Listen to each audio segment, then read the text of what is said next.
South Africa's post-apartheid journey has been one of hope, struggle, and progress.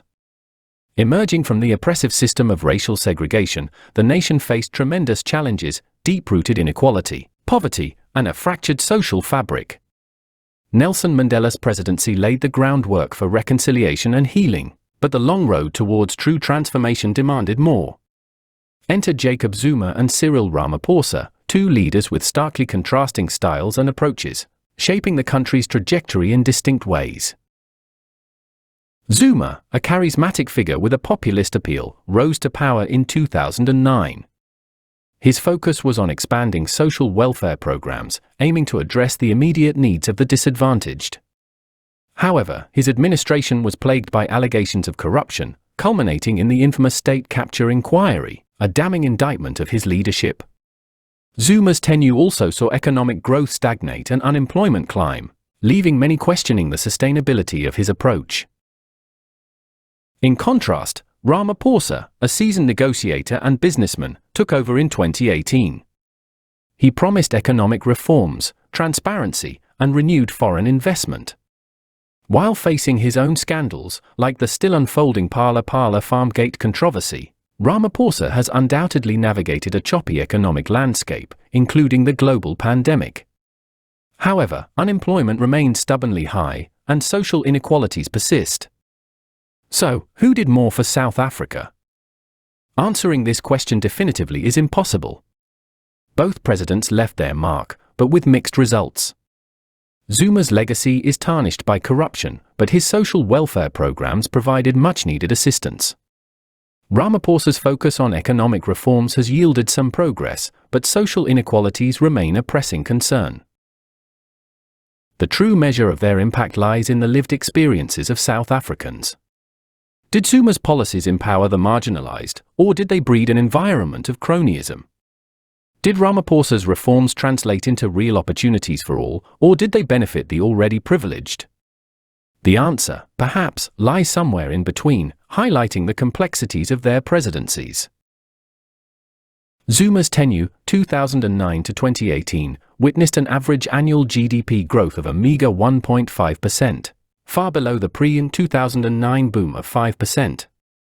This sluggishness stemmed from factors like state capture, where politically connected individuals siphoned off public funds, crippling state-owned enterprises like Eskom. Conversely, Ramaphosa's term, 2018 to current, has seen a slight uptick to 2.1%, but this fragile progress faces headwinds like global economic slowdowns and persistent energy woes. Unemployment stands as a stark reminder of South Africa's unfulfilled promises. Under Zuma, it hovered around 25%, fueled by a lack of economic dynamism and skills mismatch. While Ramaphosa pledged job creation, the reality paints a grim picture, with unemployment rising to 35% in 2023. This ticking time bomb threatens social stability and erodes public trust. National debt ballooned under Zuma, rising from 25% of GDP in 2009 to over 60% by 2018. This was driven by increased spending and declining revenue, fueled by state capture. While Ramaphosa has implemented austerity measures, the debt burden remains immense, limiting investments in key areas like education and healthcare. Foreign investment, crucial for job creation and economic growth, plummeted during Zuma's era due to policy uncertainty and rampant corruption.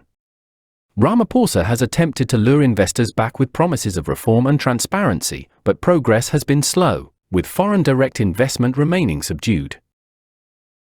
While economic indicators paint a partial picture, the human cost deserves attention.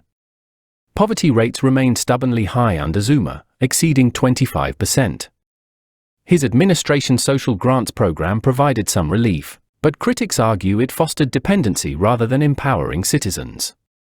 Ramaphosa has emphasized early childhood development and vocational training, but the jury is still out on their long-term impact on poverty reduction. South Africa's education system inherited the scars of apartheid, and both presidents acknowledged the need for change. Zuma introduced free higher education, but concerns about quality and funding persist. Ramaphosa has focused on early childhood development and improving basic education, but progress is hampered by teacher shortages and infrastructure challenges. South Africa boasts a universal healthcare system, but access and quality remain uneven. Under Zuma, infrastructure deteriorated and waiting lists lengthened. Ramaphosa has pledged to revitalize the system, but funding constraints and persistent mismanagement pose daunting challenges. The state capture inquiry revealed shocking levels of corruption under Zuma, with his close associates accused of using their political influence to enrich themselves.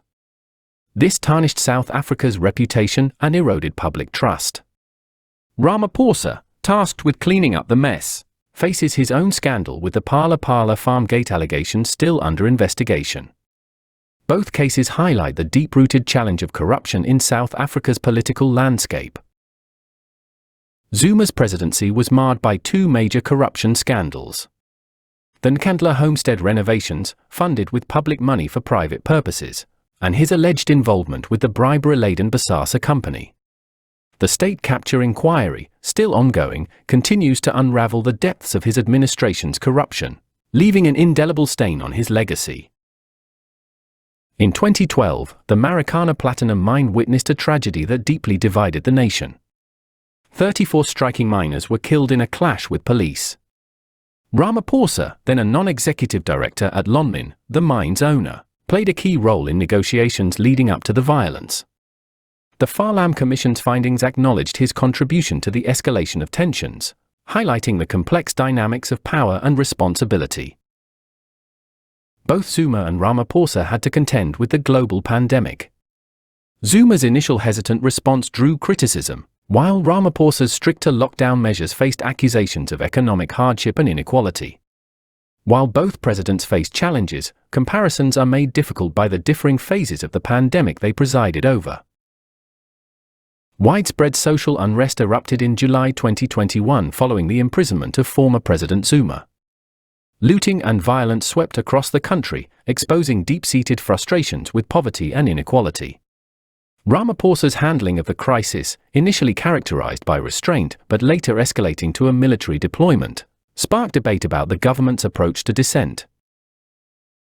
Each president's State of the Nation address painted a picture of their desired future for South Africa. Zuma's promises of job creation and poverty reduction often went unfulfilled, while Ramaphosa's focus on economic reform and anti-corruption measures has yet to translate into tangible improvements for many citizens. The gap between rhetoric and reality fuels public disillusionment and underscores the enduring challenges facing the nation. Under Zuma, the focus shifted towards South-South cooperation, prioritizing partnerships with emerging economies like Brazil, Russia, India, and China, known as BRICS.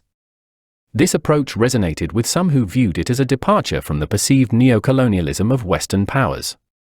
Zuma forged close ties with leaders like Robert Mugabe in Zimbabwe, despite international criticism of his human rights record, aligning with the principle of non-interference in other countries' affairs. However, critics argued that Zuma's foreign policy lacked strategic direction and was often driven by personal interests. The Nkandla scandal, where he used public funds for his private residence, tarnished South Africa's image internationally. Additionally, Zuma's close relationship with the Gupta family, who were accused of state capture, further eroded trust with foreign investors and partners. Enter Ramaphosa, who promised a return to ethical leadership and a more pragmatic approach to foreign policy. He re-engaged with traditional Western allies, mending strained relations with the United States and the European Union. His focus shifted towards attracting foreign investment and boosting economic growth, recognizing the importance of international partnerships for domestic development. Ramaphosa's Invest in South Africa campaign yielded some success, with increased foreign direct investment during his presidency. He also played a critical role in mediating peace talks in Zimbabwe, contributing to Mugabe's removal and a smoother transition for the nation. However, challenges remain. South Africa's continued economic struggles and internal political divisions limit its ability to exert major influence on the global stage. The recent unrest and allegations against Ramaphosa surrounding the Phala Phala farm gate scandal have also raised concerns about South Africa's stability and governance. Ultimately, both Zuma and Ramaphosa left their mark on South Africa's international relations. While Zuma's legacy is marred by controversy and a decline in the country's global standing, Ramaphosa's efforts to restore trust and attract investment have shown some promise. However, the road to regaining South Africa's former influence remains long and winding, requiring sustained efforts to address domestic challenges and navigate a complex global landscape. Zuma's close relationship with Mugabe led to South Africa's withdrawal from the International Criminal Court, damaging its human rights image. Ramaphosa's mediation efforts in Zimbabwe were praised by the international community, showcasing his diplomatic skills. South Africa's hosting of the BRICS summit under Zuma and the World Economic Forum under Ramaphosa highlight the shift in priorities. Zuma's supporters point to his populist appeal, his championing of the poor, and his focus on social welfare programs like the expanded child support grant. They argue his presidency delivered basic services to previously neglected communities, fostering a sense of inclusion. However, his tenure was marred by the state capture inquiry, exposing rampant corruption that enriched a select few while eroding public trust. The Nkandla scandal and numerous legal battles further tarnished his image, questioning his commitment to good governance. Ramaphosa, conversely, entered office promising economic revival and clean governance. He secured critical foreign investment, stabilized the national debt, and launched initiatives like the Economic Reconstruction and Recovery Plan. His supporters laud his efforts to combat corruption, restore investor confidence, and modernize the economy. However, critics point to persistent unemployment, widening inequality, and the Phala Phala Farm Gate scandal that casts a shadow over his commitment to transparency. The Marikana massacre and his handling of the July 2021 unrest remain dark chapters in his presidency, raising concerns about his ability to navigate social tensions. So, who did more for South Africa? The answer, unfortunately, isn't a simple one. Both presidents leave behind mixed legacies, their successes intertwined with failures. South Africa's future hinges not on definitive pronouncements about the past, but on our ability to learn from it. The complexities of their presidencies mirror the complex challenges facing the nation today. Unemployment remains stubbornly high, poverty casts a long shadow, and the education and healthcare systems struggle to serve all citizens. Corruption, though tackled, continues to permeate institutions. South Africa's international standing, while improved under Ramaphosa, faces new challenges like the war in Ukraine and global economic volatility. Under Ramaphosa's current leadership, South Africa navigates a precarious path. Progress on economic reforms is slow, social unrest simmers, and the fight against corruption is ongoing. Whether the nation can overcome these challenges and build a truly inclusive and prosperous future depends on several factors. First, sustained political will is crucial. The government must prioritize policies that address poverty, inequality, and unemployment, fostering broad-based economic growth.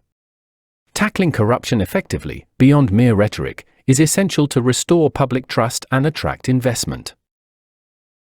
Second, social cohesion is vital. Addressing historical injustices and fostering national unity requires genuine dialogue and inclusivity.